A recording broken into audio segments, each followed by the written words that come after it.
Alors, on continue la capsule numéro 2 à propos de l'alphabet arabe. Et comme on a dit, une fois qu'on aura vu l'alphabet, on va voir les sons qui sont associés à toutes les lettres. Et une fois qu'on a vu les sons, on va voir aussi l'agencement des lettres afin de former de petits mots, des mots courts. Et puis on va voir du vocabulaire, et puis on va voir un peu de grammaire. Inch'Allah. C'est une intention qu'on a. Faites dehors pour nous, s'il vous plaît. On a la bonne intention et aussi que ça puisse profiter. Parce que le but de faire ces vidéos, c'est de donner les moyens à ceux qui parlent que le français de se rapprocher de la source qui est en arabe, de la source à propos d'une source religieuse ou d'une source spirituelle, ceux qui détiennent, si on peut dire, les secrets de comment se rapprocher de Dieu, par exemple, de comment comprendre sa religion, le but de la religion, le but de l'islam. Eh bien, c'est en arabe. Alors, c'est ça qu'on voit aujourd'hui. On a vu le alif, donc la lettre alif. Alif, ba, ta, ta. On les a écrits déjà. On a vu aussi Jim, c'est la ligne, on va dire. Jim, donc c'est le point au milieu, ou en bas, si on peut dire. Retenez en bas. Donc le point, il est en bas. Ha, il n'y a pas de point. Et kha. Kha, le point est au-dessus. Donc Jim, ha. Donc en phonétique, si on peut dire, ou translittération, on va souvent souligner le H, parce qu'il va y avoir une autre lettre qui s'apparente, mais qui est un son qui est d'expiration. Ha. Lui, c'est ha. C'est un son plus rauque, plutôt plus profond. Ha. Certains aussi mettent un H majuscule, mais retenez, pour la facilité, c'est souvent un H souligné. Et finalement, le kha, souvent c'est KH. Donc c'est le KH. Comme Khadija. Khadija, l'épouse du prophète sallallahu alayhi wa sallam, sa première épouse, eh bien c'est ça la première lettre de son nom. Khadija. Et pas Khadija comme certains le disent, mais c'est vraiment Khadija. Alors ça c'est pour ça. Maintenant on va continuer, Inch'Allah, on va continuer avec d'autres familles. Et on va essayer de faire des vidéos pas très longues, comme ça on va voir l'alphabet en plusieurs capsules. On peut dire des vidéos d'à peu près 10 minutes. Donc, me faire signe quand j'approche les 10 minutes, comme ça on conclut. Et si vous avez des questions, Inch'Allah, vous en aurez pas, ça vous allez comprendre. Mais si vous en avez, Inch'Allah, on est là pour vous aider. Et aussi à la maison. Ça me fait plaisir. Donc maintenant, on a dal, val. Donc si on fait déjà une ligne pour nous aider. Donc ça, c'est la ligne.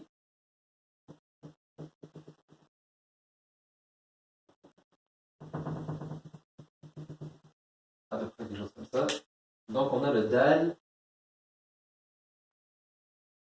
Ou certains font comme ça. En tout cas, c'est une sorte, vous pouvez voir, c'est comme un nez. C'est le nez d'une personne. Dal. Dal.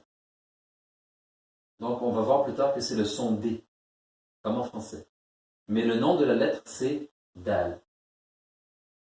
Et il y a une lettre maintenant qui, on pourrait dire de la même famille, elle ressemble beaucoup à celle-là. C'est le val. Val, tu sors un peu ta langue. Val, val. Donc c'est encore le nez, mais il y a un point maintenant sur le dessus. Val. Et en translittération, on l'écrit DH. Val. Donc ça, c'est le son. DH, D. Dal, val. Dal, val. Est-ce que ça va pour l'instant? Parfait. Maintenant, on va voir dal, val. Deux autres lettres maintenant.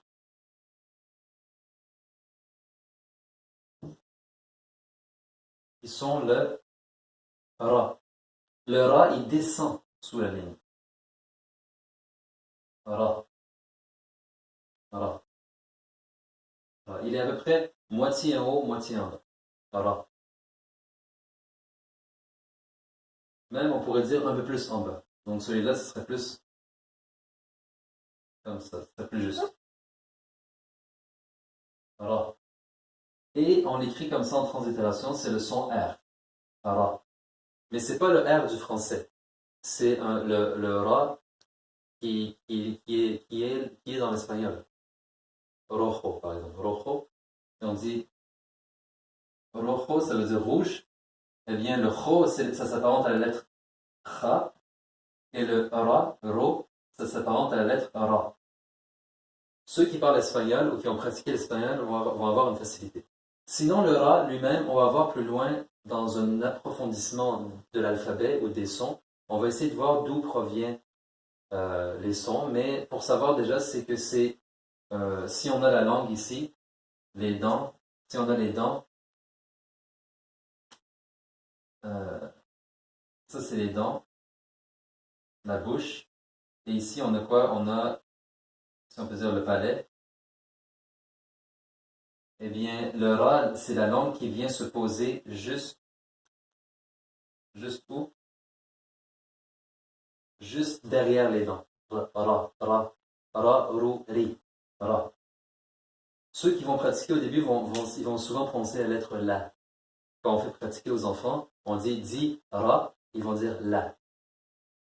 Mais si vous arrivez à faire comme le bruit d'un moteur, c'est que vous avez trouvé l'endroit. La langue vibre, la langue, elle vibre à cet endroit. Maintenant, il faut le faire une seule fois. Ra, rou, ra, rou.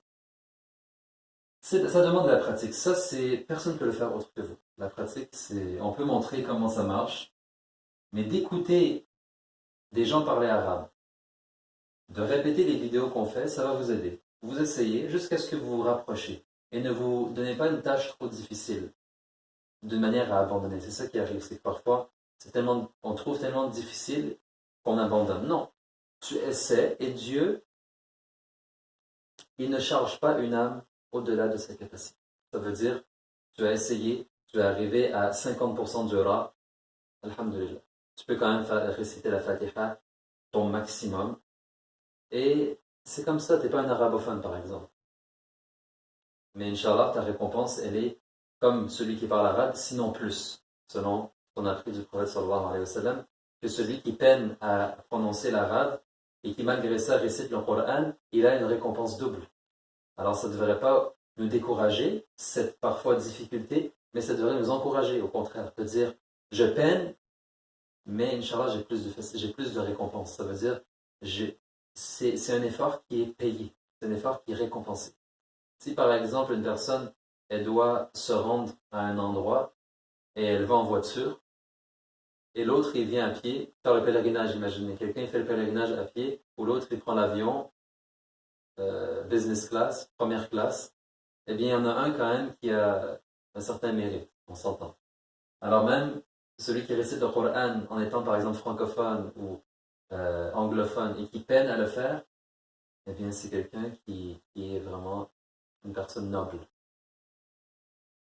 Donc on a le Ra. La lettre qui lui ressemble, c'est le Zay. C'est le Zay.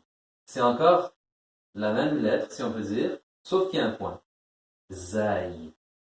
Le nom de la lettre, c'est Zay. Le son, c'est le Z. Z, Z. Comme ici, le nom de la lettre, c'est Ra, mais le son, ça va être R. C'est le R arabe, si on peut dire. Zay. Maintenant, on est rendu au Sin.